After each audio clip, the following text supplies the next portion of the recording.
There are any number of reasons you might consider selling your home. To move closer to family, live within a smaller budget, or just wanting a change of scenery. Whatever your reasons, having to figure out all the various housing market trends in your area may not be what you signed up for. That's where an agent who is a realtor comes in. Realtors have the expertise to help you find the right price and navigate the process to sell your home in a way that's right for you. That's who we are. Realtors are members of the National Association of Realtors. Start clean with Clorox, because Clorox delivers a powerful clean every time. Because messes happen. Because... Hey, listen. Remember how you told me to toss those takeout containers before we left for vacation? And you were like, I'm serious. If that leaks over the counter, it'll be a slimy abomination by the time I get back. And I was like, yeah, of course. Don't worry about it. I won't forget. Well... Ooh, yeah, that happens. So start clean with Clorox. Use Clorox products as directed. Rinse after use if in contact with food surface. Boy, it sucks. My goodness. I thought I was kind of excited to have a sport coat on, and you. My job interview all of a sudden. Your usual podcast. You have a job interview soon, Wade. All right, Mark. We so ready? All three of us have been fired at various points, right? Just you and I are more lately than Wade's experience. Yeah, we haven't recovered nearly as well. he always lands on his feet. We're still waiting on us. All right, let's start this.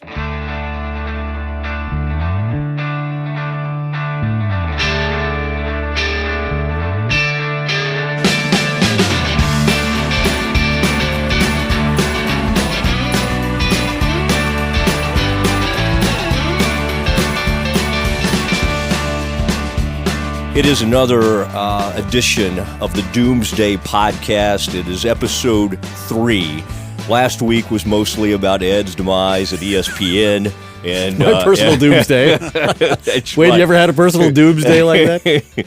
But quite a few. We are pleased to be joined by a guy we both know pretty well over the years, Wade Phillips, former Cowboys head coach, former head coach for the Bills, of course, has written a new book, and it is called Son of Bum. Of course, he is the son of the great late Bum Phillips.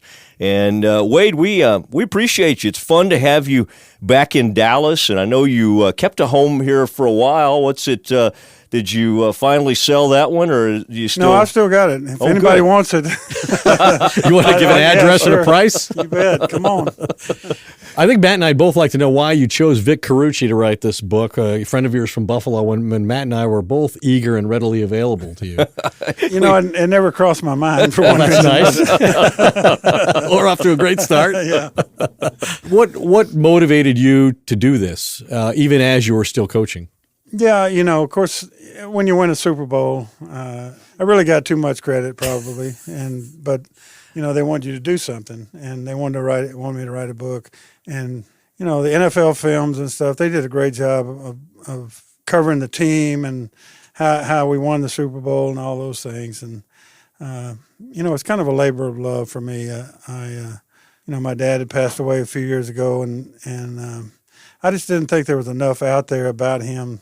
And the only reason I was part of this Super Bowl was because of him. So I wanted to kind of dedicate it to him. And you mentioned the Super Bowl. You're wearing a ring that's the size of, I don't know, a doorstop. Yeah, it was the biggest one. I'm sure New England's going to come out with one a little bigger this past year. But I think Robert Kraft's cutting back because he's had to buy more than he expected. And so the next one's not going to be record size as we've typically seen. I'd be surprised, people, you know. Well, what was that like for you? I mean, as many years as you've been an assistant coach in the NFL, and this one came at the most unexpected of times because you'd sat out an entire year. Right. It was special in that way, certainly, you know, because I was out of a job, and luckily Elway and Coop gave me a job there, and really it was the only shot I had, and so they gave me a job, and it was a magical year. I mean, it was, and we said it during the year. We kept saying, "Hey, this doesn't happen all the time." And I'd been in it a long time, and you know, you win 9 games by 7 points or less. You know, we played tremendous defense. That, you know, I've had a lot of great defenses, and you know, this one played tremendously well. So it was a pretty neat time for us. Where do you think that defense ranks among the 85 Bears and the 2000 Ravens and I really Seahawks think, defenses? I really recently? think they're right there because because of who we played in the playoffs. You know, when we played Roethlisberger, we played Brady, and then Cam, who was the MVP, and shut all of them down. Had I don't know how many sacks, turnovers, held them all to 14 points a game, which in this day and time was pretty outstanding. They were all averaging over 30 points a game. So I think it ranks right up there with those other teams just because of the caliber of teams that we had to beat to win it all. How amazing was it, or that experience, and he just officially retired as a Cowboy, and I'm talking about DeMarcus Ware, to have a player like that with the Cowboys. And when you go elsewhere, you just don't, you're like, you don't know if your paths are going to cross. But then for both of you guys to break through like that together, what was that experience like? It was great for me because I've had a great relationship with DeMarcus for a long time, even after I was gone with the Cowboys, we still kept in touch. I mean, he's been special to me for that whole time. You know, he had 20 sacks with the Cowboys, and then all of a sudden I get to be with him again. So I was excited about it. You know, he had 2 sacks in the Super Bowl. Vaughn had 2, but both his were turnovers. And Malik Jackson took the ball away from DeMarcus, or he had the touchdown. So, I mean, he had a great game. But he had Brady, I think, 8 times in the previous game. Which is, an all-time record probably in one game for any quarterback, but especially Tom Brady. He harassed him the whole game. And the last play of the game was a 2-point play that he made him throw it bad because he was right on top of him. So, I mean, in the just AFC had a Championship tremendous, game. yeah, he just had a tremendous career. I was so proud of him and proud for him. Were you surprised that he retired? There was some hope, I think, that he was going to come back to Dallas and finish. And yeah, you were the last guy to talk to him, right? Right before he retired, he met with the Rams. When he came out, you're the defensive coordinator LA. there now. Yeah, he came out to L.A. and once you're thinking about retiring, then you probably ought to retire. That's why I don't think about it. Although I'm asked about it a lot. Speaking of the Rams, I ran into this guy, and I remember the only thing I thought of him when I saw him at the Super Bowl in Houston was that, man, that's a pretty cool haircut. And I literally thought he came up and he was extremely nice, and he at least pretended to sort of know me and said some nice things. And we had a visit, and then about 3 or 4 minutes into it, I realized this is the new Rams head coach. He really is growing up, but Sean McVay, you're talking Sean about. McVay is certainly it, and thank you for that. I know Coach McVay. I just did in that moment. I was just doing it for our audience. Well, assuming we have one. I'll let you know if we need to worry about them. But what is that? What is that like? Here is a guy that is quite honestly about 40 years. Yeah, younger. You know what I said, right? I said, we're the only staff that has a defensive coordinator on Medicare and a head coach on daycare. So. You must have tweeted that. Yes, I like did. Wade is one of the great follows ever because everything he says is humorous on Twitter.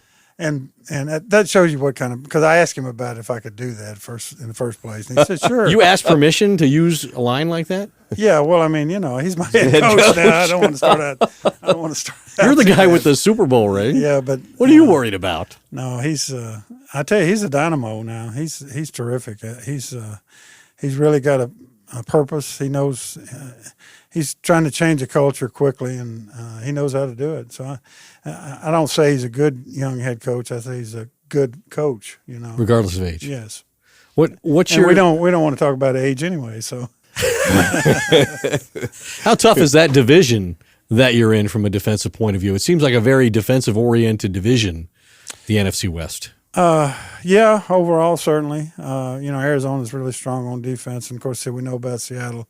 They've had some great defenses. So, we'd like to get there to compete kind of with those guys. Did you have any thought of, anybody that's at least, had a long, nice career like you would think about maybe going out on top? We won the Super Bowl. Would this be a good time to go walk out away? like Elway did? Like Elway carried Elway off. won 2 in a row. I think they did. One. Didn't they carry you? I mean, I think they picked you up. No, they couldn't pick me up. They weren't that good. They were strong, but they weren't that strong. They weren't that. Did they ever cross your mind like, hey, this would be a good time, or you just love it too much and you feel like? No, it's just like I said. I think if you're thinking about that, you probably should. Yeah, you should go. I mean, I feel like I can contribute, and I enjoy what I'm doing. I mean, I just, I'm not a golfer. I'm not a hunter or a fisherman or any of that stuff. So, and Laurie, that 1 year, man, she said, you need to get out of the house. So, and 1 year I was out. So you better get a job. So that's what I'm doing. How long do you expect to coach in the NFL? I don't know. My agent says 10 more years, but I don't know. I think as long as I feel good and like I say, as long as I can feel like I can contribute, this is a challenge. I mean, this is a team that won 4 games, so it's going to be a challenge for us. But I'm looking forward to that. I think that keeps you young a little bit right there. How often do you wear the Super Bowl ring, and what goes through your mind? Do you think about your dad every time you put it on?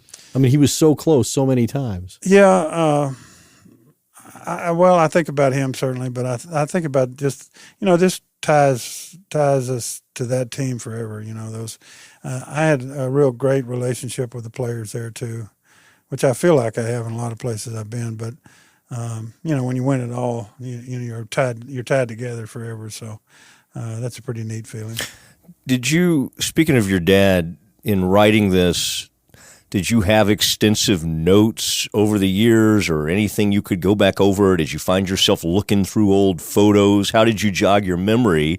I mean, I'm sure in putting all this together, you needed to go back over some things. What was that experience like? Yeah, I didn't write it all down, certainly. I kept a lot of speeches that he had, and I looked over those from years past. Most of the things that came up I'd thought about or talked about for a long time, because there's stories about him that I'd repeated a bunch of times. And there probably were a few more stories about him, but some of the other people in it, obviously, Buddy Ryan, I could almost write a book about him. Is that next? But I think I'm going to let Robert Rex write that one. But and of course Jerry Jones, we can go on. So you might write a book about Jerry Jones. No, well, you can't. I think there's a couple of chapters. What is your favorite story about your dad? Well, my favorite one is the year that the strength and conditioning guys said, "Hey, for the test this year, instead of running 40s, for 40-yard dashes, we're going to have the players run a mile." I mean, Earl Campbell wasn't a miler, So he makes about half a mile and steps off the track, and he's got cramps and those huge legs of his. And of course the media, like always, they ran up to my dad, and they said, "Hey, Bum, what are you going to do? Earl Campbell didn't make the mile." He said, "Well, hell, if it's third and a mile, we won't give it to him. But the rest of the time, we're going to give it to him." And we did. You and your dad will always be associated with that guy because he's the Right. most famous, maybe the most famous, you could argue, the greatest player to ever come out of not only the University of Texas, but the state of Texas. Yeah, he's still close. And I did see him in Houston and at the Super Bowl. But in the book there, I told how we drafted him, which I think was it's a longer story, but how we drafted him was pretty neat too, because we didn't have the number 1 pick, and so we traded for it. And so it's in the book there. I think it's pretty interesting how it happened. And it was pretty exciting at the time for sure, because all of a sudden we're getting Earl Campbell, which we had like the 12th pick or something like that, and then all of a sudden we traded up and we got Earl Campbell. When you reflect on the time you were here as a Dallas head coach, what comes to mind for you? It was a great opportunity, coaching wise, to be the head coach of the spotlight team in the the National Football League. I mean, it was a great honor, to be picked. I wish we'd have won it all. We didn't. But I've been a head coach, counting interim 6 times, and I've been fired 6 times. So I knew, sooner or later it could happen. You knew how it might end? Yeah. I've been fired recently. I don't know if you know. I heard that. Yeah, did you? Okay, good. Yeah. Ed, we've already done that episode. I don't know if we need to. Let's Went focus. so well, just in case the book sales aren't quite what we expect. I thought I'd throw that in Let's there. focus on Wade for now. I'm trying to think back. I covered, it was my first story for ESPN.com, writing about you being named the new head coach. It was between, as I recall, you and Norv Turner. Norv having been so close to Jerry and the Cowboys, some of us thought, well, he's going to have the inside. What do you remember about that, and who do you think was? It was a long interview. I mean, he brought me back twice, I believe, and I mean, we talked about so many things, and then he interviewed several people, so I was kind of on edge. Like I say, it was a great job. So, and then he finally gave me the call and said, "Hey, I want you to be the coach." So, yeah, that was a great. That was an exciting time for me. And then, we win 13 games the first year, but we lose to the Giants, who win the Super Bowl. And I think that was the big key. If we could have won that game, I think, a lot of things could have changed. But there's a lot of ifs. But I don't look back. You create your own future. That's what I look forward to, and that's the way my dad was. He didn't, even though we had the great Oiler teams. We talked about it sometimes, and he'd say, I'm more worried about this tractor and make sure it works today, and these cattle out here, and those kind of things. So I'm a little bit like him in that way. I think I'm worried about how the Rams are going to do this year. What was it like to be Jerry Jones's head coach? Different than the other 5? Yeah, and that he was a general manager. And a lot of people say, well, that's bad.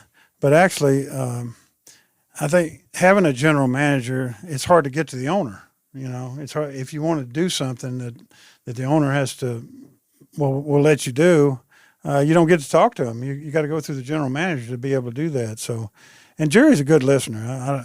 People don't realize that. I don't think they do, but he's a good listener. I mean, and if he wants to do it, I mean, he'll do it, and you get it done. So.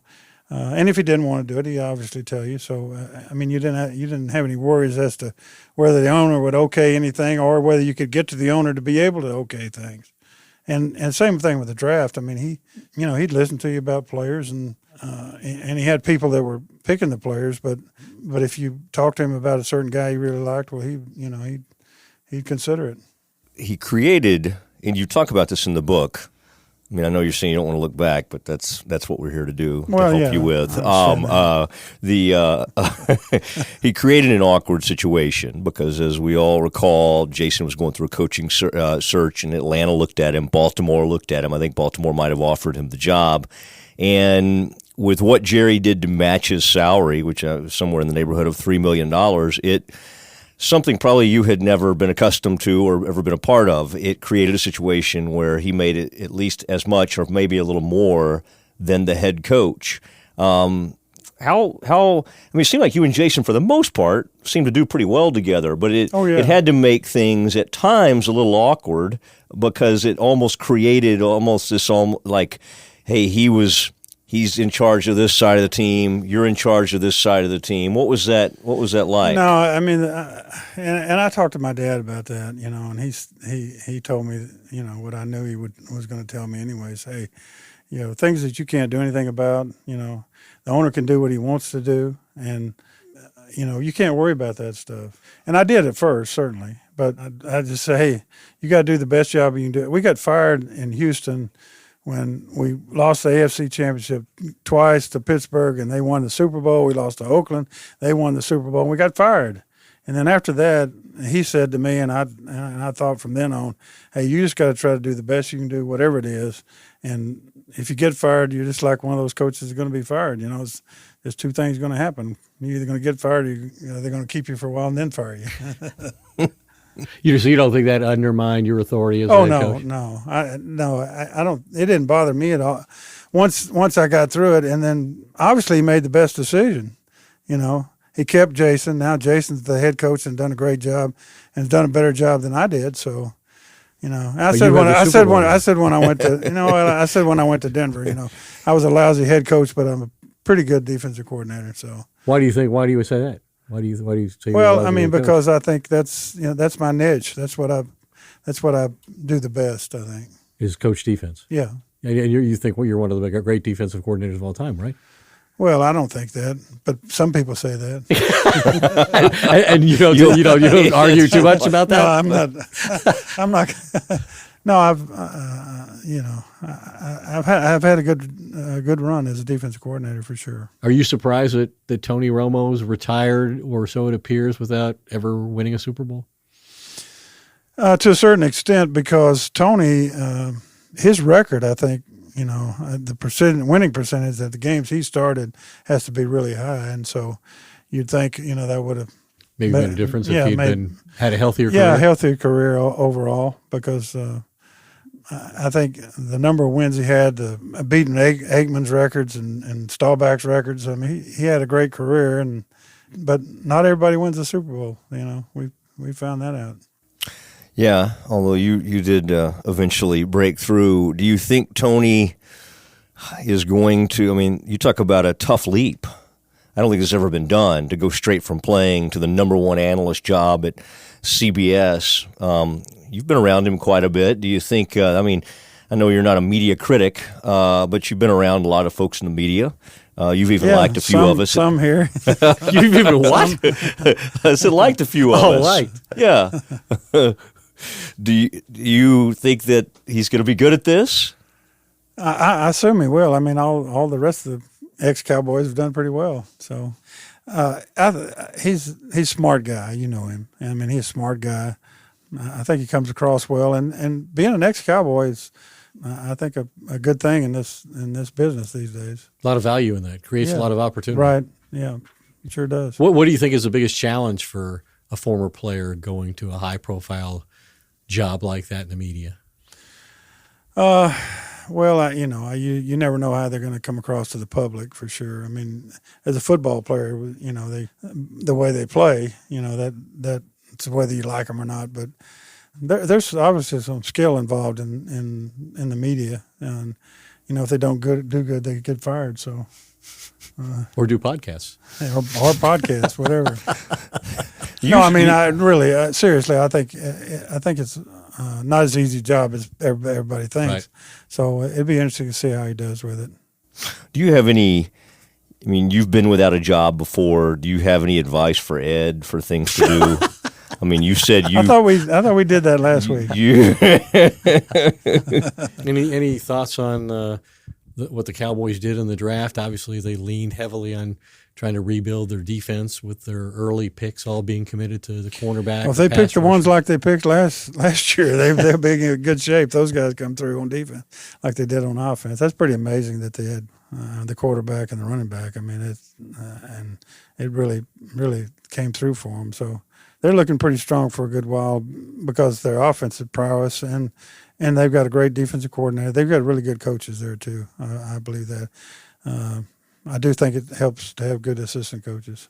Son of Bum, Wade Phillips, along with Vic Carucci. Vic, I think, took notes or recorded some things along the way. But no, Vic's a good friend of ours. I don't want Vic to hear this and think I do like Vic a lot. And so you knew him from your time in Buffalo. Wade, tell us exactly. We're here at Barnes & Noble at the Lincoln Center in Dallas, across from North Park, as we tape this for a big book signing you're going to do. Are you going to do any reading? You're just going to sign books? You're going to do? I'd like to hear a Wade Phillips dramatic reading. Are you going to do any of that, or you think you'll just sign? No. It's in fact, we did the book, the Audible, the book, and I think I read some of it, and they kicked me out. So. Have you enjoyed the process of promoting a book? It's fine. I mean, it's so no. Well, I mean, football is my niche, but you're engaging with people. Yeah, I have fun being around the people. In Denver, I mean, they love me in Denver. I'm waiting to see what happens in Dallas. And Houston, I think. And we know you've sold at least 2 books tonight because Mosley I know it. I appreciate whipped that. out apparently the Doomsday podcast has a credit card account, and he's bought a couple of books, and you're going to sign those for us. Yeah. And I can't wait to see what that may say. I think technically I put these on layaway. I don't know. I need to still go by and make the official purchase. But now, where are all the different various places folks can go? Amazon, I'm sure. Amazon Prime. Most of the bookstores, if they don't have it, ask for it, So, yeah, Barnes & Noble for sure. Yes. And can they just tweet you? By the way, that is an interesting – you embraced Twitter, and you've had fun with it. And what's funny about that is we sort of have gotten to know you a little bit, so we know you have you didn't wear the cowboy hat like your dad. You all are different. But you do have his sense of humor, and maybe at times even funnier or as funny as your dad. Who got you to embrace Twitter? Or did you just decide, I kind of need to do this? Because you've really kind of jumped in and it's funny. Yeah, I first noticed it when I was with the Cowboys and I was a head coach. And I thought, well, you can kind of throw things out to the fans, you know, not inside, but kind of inside, and plus, you know, hey, we caged the Lions this week. You know, I mean, they like that. So I started doing it when I was the Cowboys, and it's just kind of carried on. What's your best tweet ever? I don't know. So many to consider. Yeah. Well, I don't know. I mean, Carolina didn't like it, but you know, a little dab will do you, but too much dab will undo you. You know, so I would agree. That's good. That's off the Super Bowl win, right? So Matt mentioned your dad had this great sense of humor, which football fans should know. As do you. What was it like around, like when you worked together or when you were growing up? Was there a lot of verbal sparring between the two of you? Well, I mean, he would say funny things, you know, during the ball games and things when I was coaching with him, you know, and things would come up that, you know, one time we were receiving the kickoff in one of the first games, and I was standing beside him, and I said, you know, I wanted to know which way the return was, you know, and I said, which way are we going? And he said, well, hell, they're kicking at us, and we're running that way. So, you know, just return left or return right? Yeah, but, you know, so. Did you call him Dad, or like what did you say in front of when you were coaching with him? When I was coaching with him, if it was a father-son thing, I called him Dad. Most of the time, the other times as a coach, I just called him Bum because he wanted everybody to call him Bum. And I've carried that on. Most of my players call me Wade or Coach Wade. I like to be called Coach Wade because I think coach means something. You know, I think it's respectful. Because I get kidded because, you know, they'll say, hey, coach, you know, well, there's a lot of coaches. And so I say, hey, player, you know, so finally they got it where they call me Coach Wade, and then I call them by their name. Bill Parcells did that once. He called T.O. the player and didn't go over real well with T.O. Yeah.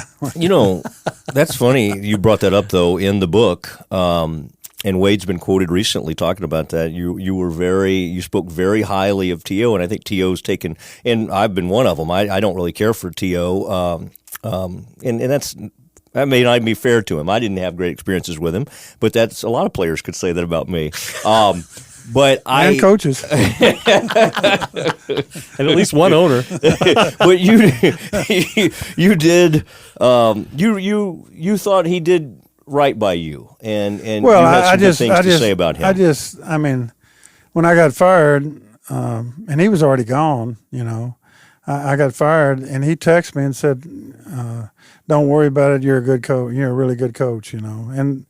Not a lot of players do that, you know, and I appreciate that. That's what I wanted people to know about him is at least, you know, he at least cared about somebody and said it to me, and I appreciated that.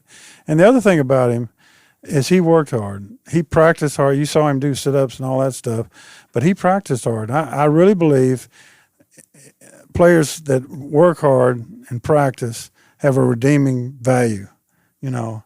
Now, some of the other stuff, obviously, you know, people don't agree with, and I didn't agree with either that he did or whatever. But he worked hard and played as hard as he could for the team, for himself or for the team, whatever. And I think there's some value in that. Well, we appreciate you being a part of the Doomsday podcast. I hope it's not my doomsday now. I think you're all right. Okay, good. Good. You've overcome poor quarterback play before. Oh, wow. What was that a shot at? Jared Goff or what? No. I mean, we could cut that out. Yeah, there you go.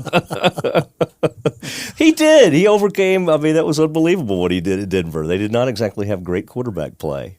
So what he's about to do with the Rams. But again, thank you to Wade Phillips. What an entertaining guy, a highly successful coach, Super Bowl winning defensive coordinator, and really one of the greats of the game in that regard, I think. It's fair to say. Would you now agree with that? You wouldn't argue. I'm not going to argue with it. Yeah. Okay. That's a better ending. There it is. Thank you. Leave that in there.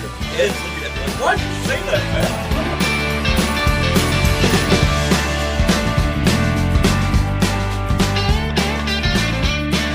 It is the Doomsday podcast, and we were fortunate to have Wade Phillips on with us. And Ed, I thought Wade was he's funny, he's relaxed now, and I think something about maybe winning a Super Bowl can make you more relaxed, and so that was a good time. One thing we haven't really had a chance to talk about as we get into our third episode here, Ed, we've made it into a third episode. I hope you're against all odds. Yes, that's right. I hope we could continue. I don't. We haven't lost a single advertiser in 3 episodes. Well, of course, we didn't have any to start with, but it's beside the point. They're knocking at the door. I will say, I'm just waiting for you to sign some deals. People are reaching out to us. I'm ready to make a deposit. We're very happy about that. What kind of businessman are you? You know what? That's not a great one. You did not tell me we were doing this pro bono. As far as I know, what's that thing called that I'm now doing with you? What's the site called when I dump money into your account? What's that PayPal. called? PayPal. Yeah. I am going to PayPal you. I'm going to continue to do that. Continue. You've done it once. Buddy, the second one is on its way. I just didn't know it was such a long the process. proverbial checks in the mail. Now, one thing we didn't get to talk about is the NFC East, the rest of the NFC East. We looked at the Cowboys' first 3 rounds and talked a lot about that. In the coming weeks, I think we ought to meet some of these folks. Maybe have Taco Charlton and some of the other guys that they were able to pick. The Cheeto Awuzie comes to mind. We talked to his college coach, Mike McIntyre, last week. But the rest of the NFC East, Ed, let's go around the NFC East really quickly. The Philadelphia Eagles end up going with Derek Barnett. And I thought it was interesting that not only the Cowboys went with defensive end help or pressure player, but 2 of the other 3 NFC East teams did the exact same thing. And that's what the Eagles did. And the player out of Tennessee, Derek Barnett, is, he comes highly recommended, and I thought it was interesting. One of their former first-round picks, I believe his name's Marcus Smith, in the days after the draft, they said, hey, we're not going to exercise, I believe it's his 5th-year option. So I do think it's interesting that I think the entire NFL is probably sitting there like, we've got to get pressure players, and you saw that quite a bit in the NFC East. And we saw Dallas make that same attempt with their first-round pick, Taco Charlton. And I think a lot of, they're talking about playing him at right end, which is the pass rush position in the league in a 4-3. And most people I've talked to, and I think the same for you, is see him as a classic 4-3 left end, which is more the run defense position. The Cowboys obviously not productive at all out of that right defensive end position last year from a pass rush point of view. You're right about Barnett. He's Tennessee player. He's an edge rusher.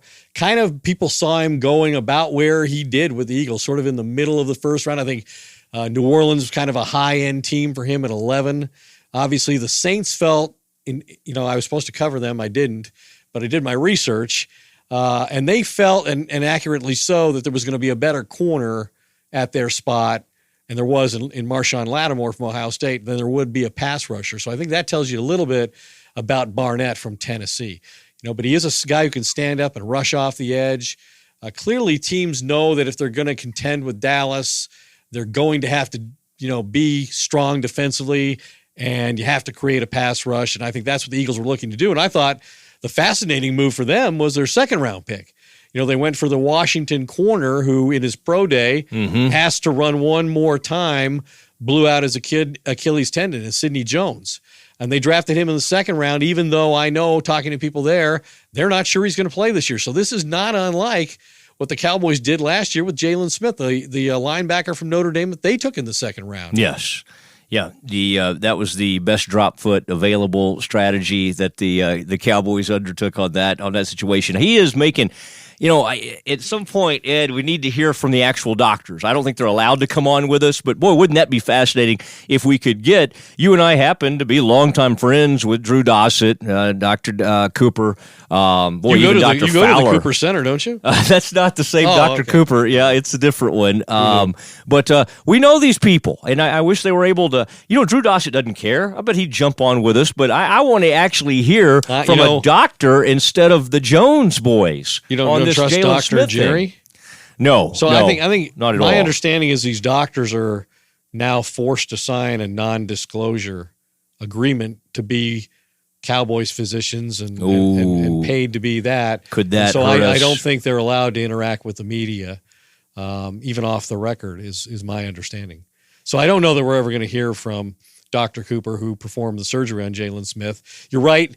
Everybody says there's been some improvement, that he does have sensation in some of his toes, but the reality is he does still have to wear that AFO brace, and unless there's really significant dramatic improvement over a short period of time, they're definitely looking at him having to learn how to play with that brace. And I think there's all kinds of doubt about whether he can succeed or at least be the player he was projected to be before the injury, if that indeed is the case. Yeah, but a very interesting point what you said with the Sidney Jones draft pick and the fact that the Cowboys have been known to, some of these guys, think about it, it's not just Sean Lee, who was coming off a major knee injury when they drafted him in the second round. That's the reason they got him in the second round. They did it with Bruce Carter. He had a knee injury. He started the season, I believe, on the PUP list. DeMarco Murray, even, when he came out, had a little bit of, he was nicked up and didn't get going for a little while his rookie season. So the Cowboys, and they got him in the third round. So maybe, I don't know, if I was another team, that's not what I would follow from the Cowboys. I might follow getting some great offensive linemen. I think that's a good thing to follow. I don't think taking a chance on players with medical baggage would be something, or marijuana baggage, I think would be some things I would stay away from. Well, I think the medical thing indicates not only do they trust the opinion of their physician and their surgeon in Dr. Cooper, who performed the operation on Jalen Smith, but it also indicates, as you mentioned, their history with this suggests that their training staff with Britt Brown and Jim Maurer have been able to help some of these players overcome their injury history and get healthy and get back on the field and be productive players. Now, those are people I like, by the way, those ones you just mentioned, athletic trainers. You talk about some of the underrated guys that help with a rehab. The doctors sometimes get all the attention, and they rightly so. They do the surgeries, but the guys that are out there at ridiculous hours, putting them on resistance cords and doing all that, I'd like to try that, by the way. I'd like to try a workout with some of those resistance cords. I'd say you should try that. Thanks. I thought you were talking about your golf shirt. I thought everything was. I was. It was fitting me a little snugly the other day, if that's a word. Jonathan Allen is who the Redskins end up taking, and boy, I thought that might have been the steal of the first round because Jonathan Allen. Now, I say that part of this is we get sort of intoxicated with these mock drafts. And so what happens is in our minds, well, Jonathan Allen was a potential top 5 draft pick, or he was at least supposed to go in the top 7, and then he's still there, and then he's right there for Washington to pick. Now, I don't know exactly why he fell. Maybe, all these mock drafters that we follow, and some of them are our good friends. They're not quite as tied in as we might think at times. But part of it is, hey, there's a lot of misinformation out there. Teams are throwing all kinds of stuff out. I think Jonathan Allen, I think when you start evaluating this draft, a lot of people look at that pick and go, one of the better values in the first round. Well, I think the thing with Jonathan Allen that maybe affected his value in the first round is that, that's kind of where you're looking for the most part for an edge rusher. And Jonathan Allen is really projected to be a guy who's going to be more of an inside presence. And so I think that may have driven down his value some. Yeah, I think they're hoping he could be more versatile than that, but I know what you're saying. What I think they'd love for him to be is who was the longtime inside player for the 49ers, Justin Smith, who ended up getting a lot of sacks at that. I think they're thinking if he could be sort of in that mold. And that's play outside and inside. Correct. And that's a player. And Justin Smith was not immediately successful either with the Bengals. He had later success, obviously, with the 49ers. Even into his 30s. Right. Yeah, even into his 30s had some success there. The Giants go with a tight end. And I found this fascinating. I covered you've covered all these teams. I sort of was mainly hanging around the NFC East for a few years, and so I got to know Jerry Reese, the GM there, and I like Jerry a whole lot. I will say this. They really haven't had a dynamic playmaking tight end since Jeremy Shockey. So you got to go back and Jeremy Shockey didn't play in that first Super Bowl they won, if people will recall, because he was hurt. He had some form of injury. And had to sit that one out. And then his career ended not too long after that. Interesting move by them because Ingram, the player out of Ole Miss, he's not your Jason Witten do it all. I don't think I don't know if maybe he can improve as a blocker. That's not what he's going to be. He's going to be kind of line him up everywhere, line him up in the slot, and hopefully be outside. A matchup problem for teams. And if you look at the receiving core that they've got with, Odell Beckham Jr. and Brandon Marshall and the Sterling Shepard kid that they drafted last year, they're gonna create some matchup problems. And the tight end position is really somewhere a position where they didn't get a lot of productivity last year. And I think they're trying to find a way to get Eli Manning, who's been playing behind a pretty bad offensive line and under duress quite a bit of the time without a run game, give him some easy throws to a dynamic player who's really a big receiver. And that's essential in the Green Bay offense that the Giants now run.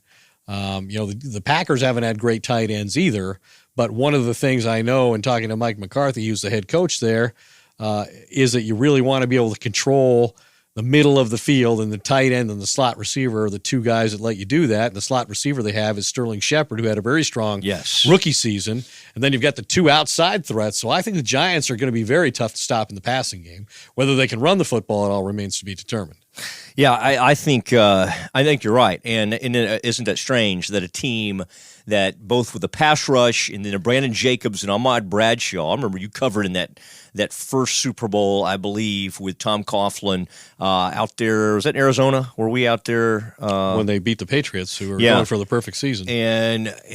But that was a team built on a strong running game, and quite honestly, even though they went back and won another Super Bowl, it's sort of been a while for them since they've had a big-time running back. Boy, I thought that was interesting. Davis Webb, they go ahead in the fourth round. Was it the fourth round? We'll come back and dub that if I'm wrong on that. They draft a quarterback, and, Eli, you have to think about his future. Tony takes off at age, I think he's just turned 37, 30. right? Yeah, I think he was coming up on 38, perhaps, in this latest birthday that could be happening. I think it just happened. I may not have gone to that celebration. Yeah, I've been left out of some of those lately. If he's 38, I've missed 38. I think I was at number 30. Really? No, I was at number 28. He was dating Carrie Underwood, and she was there. I met Carrie Underwood. She's he introduced me to her, and as we walked away at the stadium, I said, "Hey, that was nice of you." And he said, "What?" I said, "Introducing me to Carrie Underwood." He goes, "Yeah, I guess it was." Yeah, that's Robo for you. That's also about the time. That was at Detroit game, and that was before the Detroit game. She was down there on the field, and Parcells. I don't know if I ever told you this, or maybe you knew this, but Parcells got wind of it, that she was kind of down there hanging out with him a couple hours before the game. It wasn't like right up against kickoff, but Bill. After that game, Bill went to David Lee, who was the Cowboys former quarterbacks coach, but at that point, Chris Palmer was the actual quarterbacks coach. David Lee was still on staff, and I think it was, as I remember, Bill Parcells went to him and said, "Fix this kid. What is wrong with him? His fundamentals were breaking down." And David Lee said something along the lines of, "Well, Palmer doesn't want me in there. Chris Palmer's the quarterback's coach. I can't do anything." And I think that's what Bill said. To hell with Palmer. Get in there and fix this kid. Oh man. And that would have been before the infamous Seattle game, or the botched. That would have been kind of toward the end of that season, the 2006. So Parcells' last season as head coach of the Cowboys. This rambling thought began with something about Eli Manning and the fact that they drafted a quarterback in the fourth round. Rambling Thought should have been the name of this podcast. And that's all we have for you on the third edition. I'd like to read the inscription, because I really just honestly... because you feel like yours was a little better than mine? No, quite honestly, I didn't know what Wade would write. Wade Phillips. Wade Phillips, former... I was not his biggest advocate when he was here. Yeah. I didn't... And amazingly, you weren't mean to him. I wasn't mean to him. I thought I judged him fairly, and obviously he does too, because not only because of what he wrote in his book, but he basically agreed in our conversation with my point, which is he's a great defensive coordinator, but he's not demanding enough to be a successful head coach, and we actually got him to make that admission. So I actually didn't know what he would write in the book, and so I didn't buy the book until after he wrote, because if he wrote something nasty, I would just put it back on the shelf. I'm not going to pay whatever this cost, $20 or what whatever. Did he say to you? To have him insult me. So he said, Ed, you have been a great, and great is underlined, friend. Wade. So very nice of Wade Phillips. All right. To me. What did he say to you? To Matt, you guys are the best. You Wade, guys? I don't know. I guess he meant me. I think, so he's referencing me in your book. That might be my family. I don't know. I think he's referencing me. I guess he could be talking about Parker. I think that's the Mosley family. Yeah. I don't know if Parker was born when he was still the head coach. But by the way, this book, it's the price on the dust jacket here is that what they call that?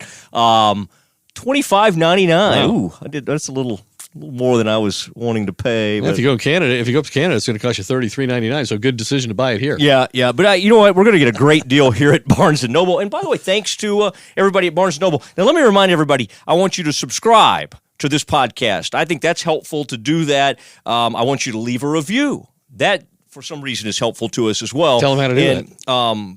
Well, they just leave it, like where they go listen to it. They can, like on iTunes or wherever, they can leave a review, and it's very self-explanatory. They can email us. If you say something mean about us, my buddies will send it to me, which I thought was strange. One of my buddies sent me. He's like, "Could you believe this guy said this about y'all?" And I'm like, "Why? Why are you sending me this?" So there have been mostly positive comments, some negative, and that's fine. I don't want this to be, I want us to make people have some kind of reaction, even if it's negative. But Stitcher, Google Play now is also available. iTunes, iHeartRadio. Well, Ed, let's not get ahead of ourselves. But yes, I think they're going to be getting involved as well. What do you mean get ahead of ourselves? I got an email that said we were on iHeartRadio. Ed, we'll be talking about this later. Thank you for being a part of this, everyone. Good night. All shut down, and it's hard to find a friend inside this godforsaken town. That emptiness, it feels from your head down to your toes. I'm sorry, baby, that's just the way it